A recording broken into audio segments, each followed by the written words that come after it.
Don't only pay attention to what you're doing with your legs.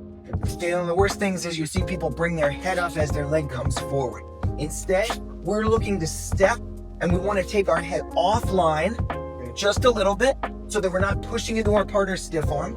And then if we reach and make our hook, we have to make sure that our head is coming forward. What's that say? So, one of the first techniques in jiu-jitsu when it comes to takedowns that you learn, probably judo too, is Osoto-Gari. Osoto-Gari. Okay, so in kind of most basic variation, sensei, what's the most basic variation? Yeah, the guy steps in and like chops at the leg, right? Yeah. In jiu-jitsu, you see Osoto-Gari taught a lot. There's one thing that makes a big difference, which I don't think people talk too much about, and it's especially important if you're a beginner and you're getting started learning how to do Osoto-Gari from the standing position. And that doesn't have anything to do with your legs or your hips, it has everything to do with your head. So one thing that often happens is we pay a lot of attention to what's going on at the legs here. Okay, this kind of either a hook here or a chopping action here. Okay, and you can do both very effectively. All right, a lot of times in judo the emphasis is on this chopping method. In jiu-jitsu sometimes because people don't like to chop as much, you see this kind of ken-ken where they hook and drop. We said judo too. Why is the head position so important? Sensei, why is head position so important? When your hands is under the lever, right? It's pretty heavy. Wherever your head goes, your body goes. So, what happens, Sensei, if I make my hook and connection and my head is too far behind my leg? Very easy for me to.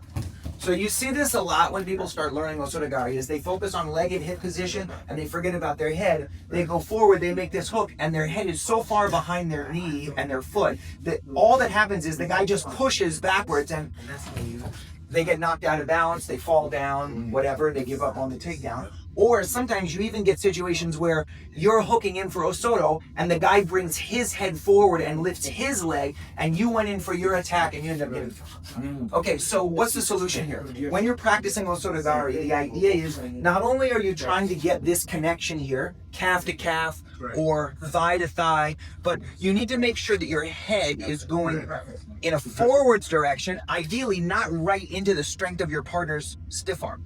Because a lot of times when we're here, it's very difficult to bring the head forward. So instead of trying to drive directly into your partner's strength, you're going to take your head out slightly. And then the goal is to bring your head much closer towards your knee and your leg. Once you get here, you can see my head is very forward, Sensei's head is very backwards. And so the likelihood is that I'm going to be successful with Osoto-Gari. So when you're starting to learn Osoto, don't only pay attention to what you're doing with your legs. Okay, one of the worst things is you see people bring their head up as their leg comes forward. Instead, we're looking to step and we want to take our head offline just a little bit so that we're not pushing into our partner's stiff arm. And then if we reach and make our hook, we have to make sure that our head is coming forward and that if possible, we're taking our partner's head backwards. Okay, if Sensei brings his head forwards here, that's not any good. So I've got to use this right arm to bring his head backwards, bring my head in that direction, and then from here I can hop and throw. Success every time. Okay?